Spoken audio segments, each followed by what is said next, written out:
Magandang hapon mga kabukid. Nandito na tayo sa ating kulungan. Tapos na po tayong nagpakain. At tayo po ay kagagaling lang sa ating trabaho. Dumiretso na po tayo dito sa ating kulungan ng ating mga alaga upang magpakain. Tapos na po silang kumain ito. Nangungulit pa rin sila. Kaya dito po tayo dumiretso mga kabukid para dito tayo magpahinga habang nagkakape at ating pagmasdan ng ating mga alaga kasi hindi natin nakita sa maghapon. April 5 na po ngayon, araw ng linggo. Kahit linggo po ay pumapasok tayo para agad matapos ang ating kontrata kasi mayroon pong susunod na ating gagawin sa isang barangay na naman po.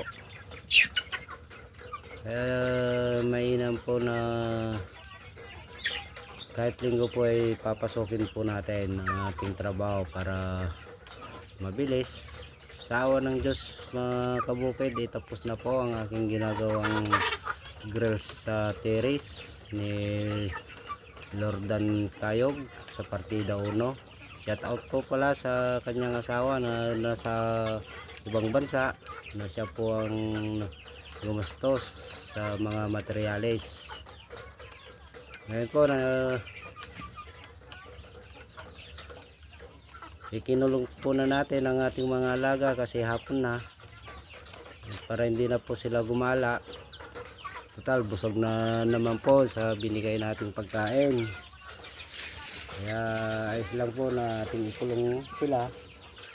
Ayun na, lumalapit pa rin sila, naghahanap pa rin sila ng pagkain. Mukhang kulang po yata ang ating binigay, pero okay na rin po yun. Huwag naman masyadong busog kasi gabi na, baka mamaya katulad ng tao na may patso. Mainam na po yung nag-iingat para tuloy-tuloy po ang kanilang paglaki at kanilang pangangatawan. Ayan po sila. Yung kan pala mga kabukid na yung nasa kulungan na 2 months, mahigit na 2 months inhalo ko na po rito. Ayan na po sila, halo-halo na po sila. May 3 months, may 2 months, may magpo 4 months. At nito mga kabukid, maganda ang kanyang muka. Talagang kondisyon ng kanilang mga katawan. Kaya ngayon po sisilipin po natin ang ating mga sisiw na nasa brooder pa lang, hindi ko pa sila pinapakawalan. Ayan po sila.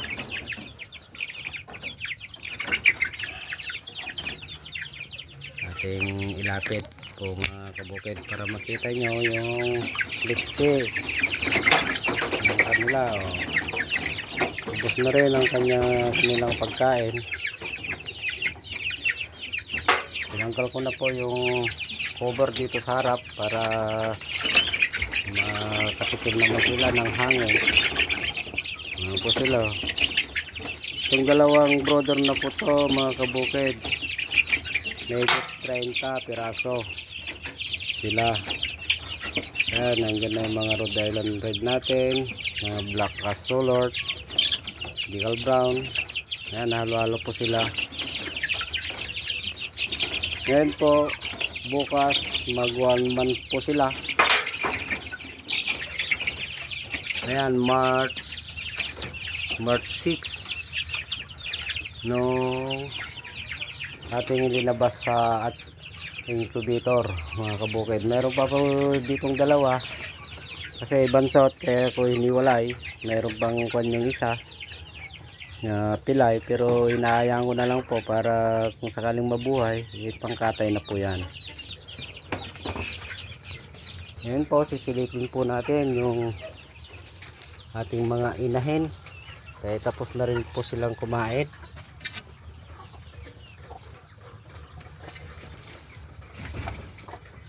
Ayan po sila. Ayan. Isa, dalawa, tatlo, apat, lima, anim, pito. At saka isang tandang. Doon po sa kabila, nandito yung black astolor, saka decal brown, saka apat na Rhode Island red. Ito po yung mga nangiklog, mga kabukid, at saka itong kabila. Yung mga pinakita natin nauna, mga kabukid, yun ang mga anak na nila. Yan, pinaghalo ko na yung iklog. Kasi yan, nahalo-halo na po sila.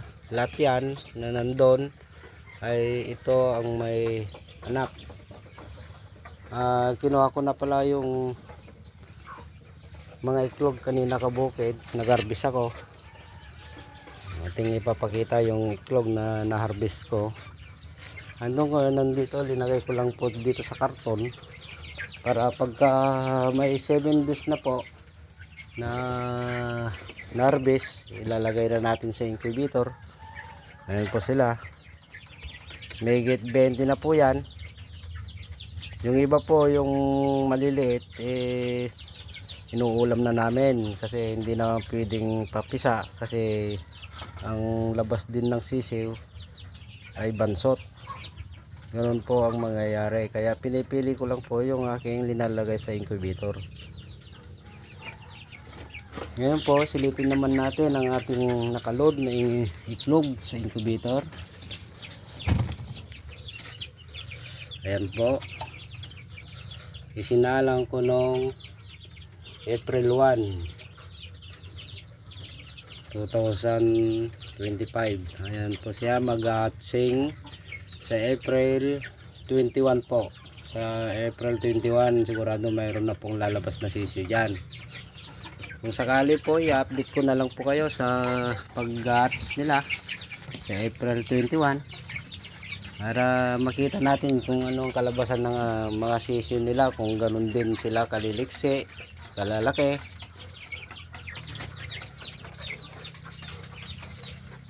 Ayan po sila.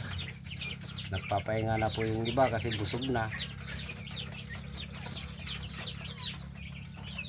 Inuulit ko mga kabukid, kung sino po yung gustong may mag-alaga ng ganitong klaseng manok, huwag na pong magdalawang isip na mag-alaga. Kasi maganda po talaga sa aking experience. Kahit ano po yung gaano ka po yung pagod ko po pagka napunta na ako dito sa kulungan at nakikita kong yung mga alaga kong mga manok sumasalubong, napapawi po yung ating pagod. Yan po ang kainaman sa may alaga. Kahit anong uring hayop po na alagaan, basta minahal nyo po, talagang mawiwili kayo. At kailangan tutukan naman para sila ay makita kung ano ang kondisyon. Yan lang po ang kalagahan ng ating mga alaga. Kaya sige na po, inaano po ko kayo na mag-alaga ng ganitong klaseng mga manok o kaya yung mga native chicken. Pwede naman po, basta alagaan lang mabuti at mahalin nyo. Hindi kayo magsisisi bandang huli mga kabukid. Kung iniisip nyo ang gastos, hindi naman po nararamdaman ang gastos kung tutusin kasi hindi naman bultuhan ang bili ng kanilang pagkain. Kasi ako po ay hindi naman ako bumibili ng sako-sako kundi 4 kilo lang. At dinadagdagan ko po ng organic. Katulad ng Madre de Agua, daon ng ipil-ipil, malunggay at saka mga damo na pwedeng irambol sa kanilang pagkain. Konting feeds, kung meron kayo pong darak, yun po ang inyong ihalo sa mga makuha nyong organic na pagkain. Ganun po ang style po ng mga manok. Pagkakulang naman po kayo sa pagkain, ipakawalan nyo lang po, at kusa naman po silang hahanap ng pagkain para sila'y mabusog.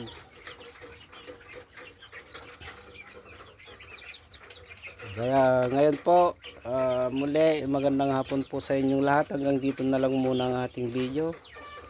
At shout out pala sa mga nagtatanong sa ating mga alaga kung naparami na natin. Ito nga meron na pong konting pagbabago kasi ilang kan lang po to, ilang piraso lang po nung aking inumpisahan. Ayan na po sila. Kaya sige po, hanggang dito na lang muna ang ating video. Sa muli, at pakipindot na rin po sa taas para makatulong din sa ating channel. Sige po, bye bye, ingat po tayo lagi.